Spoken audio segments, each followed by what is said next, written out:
Welcome to Linear Algebra, Lecture 4.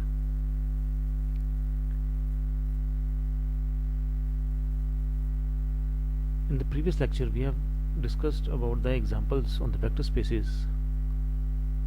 Today, we are going to take another example on polynomials. Let us suppose V is a set of all polynomials in X.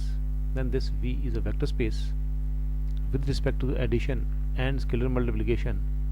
Addition we defined as a sum of two polynomials, and multiplication is how we define a product of polynomial by a constant polynomial. And we all know what are polynomials, what are constant polynomials. So here V is a set of all these elements, ai x to the power I, and we claim that this V is a vector space with respect to addition and scalar multiplication just defined above. For proving this set to be a vector space, we have to prove the properties under addition and the properties under scalar multiplication. So let's first study properties under addition. The first property is the closure property. Let us take two polynomials fx and gx. Fx will be of this shape, some ai xi's. Similarly, gx will also be of this shape, where all these ai's and bi's are from the field. Then when we say this set V is closed under addition if this sum belongs to V, which means if this sum is also expressed as a power series. So fx is summation ai xi, gx is summation bi xi, and we can, how we add two polynomials, we will add constant to constant. X will be added to x square will be added to x square, x cube will be added to x cube, and so on. So it will be like this: ai's will be added to bi's and xi's will be common, where all these ai's and bi's are in F. So this sum will belong to V. So fx plus gx will belong to V. Hence we can say the V is closed under addition. Second property is associative property. We know we need three functions fx, gx, and hx, each of these having the shape of the elements of V, summation ai xi, bi xi, ci xi, where all these ai's, bi's, and ci's are from the field. Then this sum will calculate out to be this value,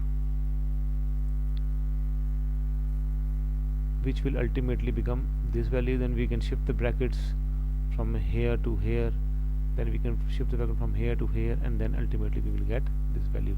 So fx plus gx, when this sum is added to hx, it will be same as when gx and hx are added to fx. Hence associative law holds. Next property is the commutative property. Again, fx and gx are two polynomials in V.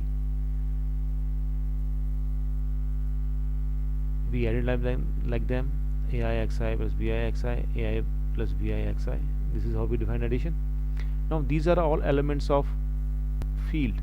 So ai plus bi and bi plus ai both are same, because under addition this is commutative, field is commutative. So ai plus bi is equal to bi plus ai, and now we can again separate the brackets like this. So we get in fx plus gx is equal to gx plus fx. Hence commutativity holds.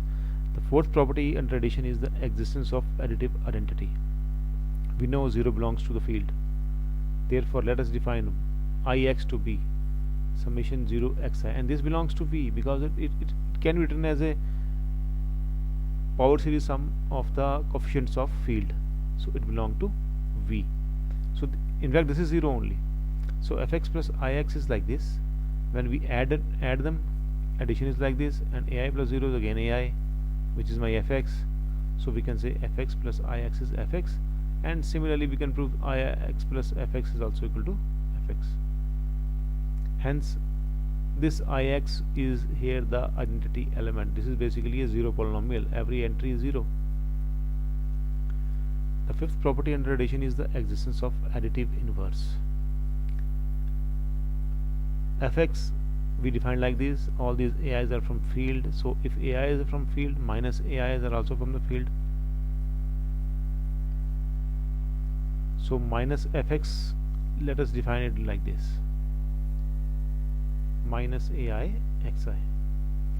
Now if we add fx to minus of fx, we get 0 dot xi, which is ix, which means we can say the sum of two polynomials turn out to be equals to identity polynomial, which means this is the inverse of this value. Hence every element possesses its additive inverse. Now these are the five properties we discussed under addition. Now we are have properties under scalar multiplication. Again, the first is the closure law. Let us take fx to be this polynomial in V and alpha from the field. Then alpha into the element vector of V should be in V. This is what the property says. So the element of V here is fx. So alpha into fx is this value. This alpha will be multiplied with each of the coefficient AIs. So it will become like this. Now alpha and AI both are from field. So this product is also from field. So here's it's a small correction, it's AI. So alpha into AI is from field, and this is now a summation with the entries with coefficients from the field. Hence it is in the vector space, in the set V rather. It's yet not vector space. We are proving it to be vector space. Thus alpha into fx belongs to V. Second property under scalar multiplication is alpha plus b into beta into fx is alpha fx plus beta fx. Fx we have taken like this, summation ai xi, and alpha beta are from field f. Then we have alpha plus beta into fx is like this. Then this scalar will be multiplied to ai's, each of the coefficient. We can separate them using the properties of the field. Then we can separate the two summations. Then we can take this alpha common from this summation, and likewise beta from this summation. This becomes alpha fx, this becomes second one becomes beta fx. Hence alpha plus beta fx is alpha fx plus beta fx. This is the second property. Third property is alpha into fx plus gx is alpha fx plus gx. This we have to prove. Let us take fx to be this polynomial, gx to be this polynomial, where all these ai's and bi's are from field. Therefore alpha fx plus gs is like this. Now two polynomials we have added like this. Now scalar multiplication, it will be like alpha will be multiplied to each ai plus bi separately, and we can separate the two summations. Then we can take alpha common from both the summation, and it will become alpha fx plus alpha gx. Hence third property is also satisfied. Next we have fourth property, alpha beta into fx is alpha into beta fx. This we have to prove. Let fx is this polynomial, alpha and beta are from field. Then alpha beta into fx is alpha beta into this summation, which is my fx. Alpha beta scalar is multiplied to each ai. Then we can do using the associativity of the multiplication in the field. We can take it like this. This is the associative property we are using under field, in field under multiplication. So we can take now alpha common, it will become like this. Then we can take beta common, and then it will be like this value which we are going to prove. So fifth property is 1 dot fx should be equal to fx. We know 1 is from the field. Fx usually is our polynomial aixi. So 1 dot fx is 1 dot this summation. 1 will be multiplied to each of the ai, and 1 dot ai is an element of field, is always equal to ai, so which becomes fx. Similarly we can prove fx dot 1 is also equal to fx. Hence it satisfies all the 10 properties of a vector space.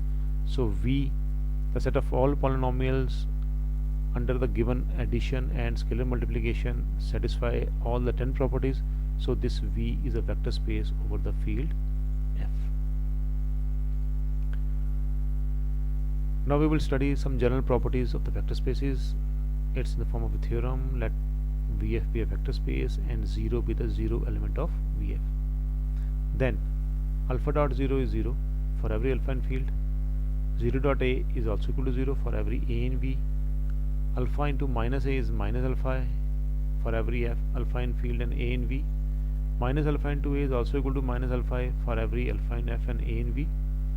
Alpha into A minus V is alpha A minus alpha B for every alpha and f and a, b and b, and alpha dot a, if this is equal to 0, then this will imply either alpha is 0 or a is 0. One of them must be 0. This is what we say, it is not a zero divisor, it is without zero divisors, and we will discuss in higher classes. The proof of the first part is alpha dot 0, we can write 0 to be 0 plus 0, because 0 is a 0 element. When added to any element, it will be, that element will come out, so it is 0 only.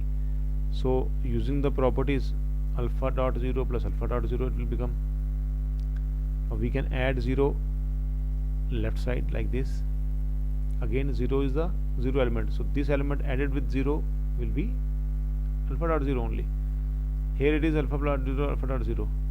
By using the left cancellation law, this will cancel out with this, and we get 0 equals to alpha dot 0. So alpha dot 0 is 0. Second, we have 0 dot a is 0 plus 0 dot a. Just the way we have proved the first part, it's on the similar lines. Instead of alpha, it's a here, which is 0 dot a plus 0 dot a. Again we can add 0 here like this. 0 is the 0 element, so 0 dot a is plus 0 is 0 dot a only. Again by using the left cancellation law, this and this will cancel out. We get 0 equals to 0 dot a.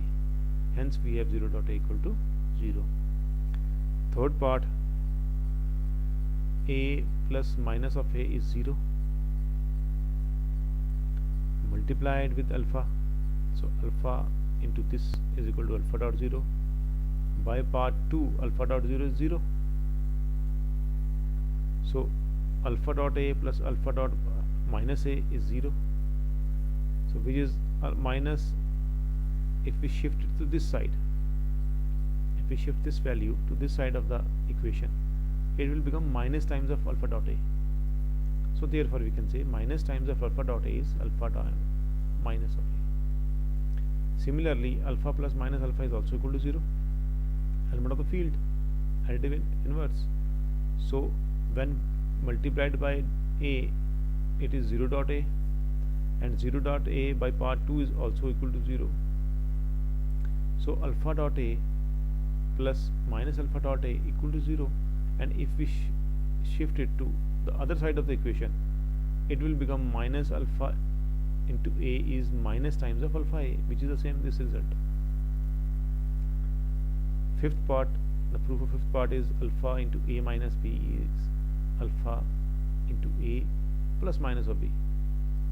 Simple multiplication, alpha dot a plus alpha dot minus b. Previous part we have proved कि alpha dot minus b is minus times alpha b, and it will become alpha in minus alpha b. Sixth part, alpha dot a is 0. We have to prove either a is 0 or alpha is 0. First let us suppose alpha is not equal to 0. This means alpha inverse exists, because this alpha is an element of field, and field definition of field says every non-zero element of the field possesses its multiplicative inverse. Since alpha is not equal to 0, so alpha inverse will exist, and alpha dot a is equal to 0. This will give us, if we multiply alpha inverse both sides here, it will give us alpha inverse into alpha is alpha inverse dot 0. Since alpha inverse is an element of the field, and in the previous property we have done, in the first property rather, the element of the field into 0 is equal to 0. So alpha inverse dot 0 is equal to 0. Here alpha inverse into alpha a, it will be like this. This property we also have also done. This is the fourth property of the vector spaces under scalar multiplication. This is 1, because alpha inverse into alpha is 1. So 1 dot a by the fifth property is a, so a is 0. If alpha is not equal to 0, then a is 0. Similarly, let us suppose a is not equal to 0, and we have to prove alpha is 0. Suppose on the contrary, alpha is not equal to 0, then by the previous part, alpha inverse exists, alpha dot a equal to 0 will give me a equal to 0, which is a contradiction because a is not equal to 0. Hence, what we have supposed कि alpha not equal to 0, this is wrong. It means alpha must be equal to 0. Hence we have alpha dot a equal to 0 implies either alpha is 0 or a is 0. Thank you.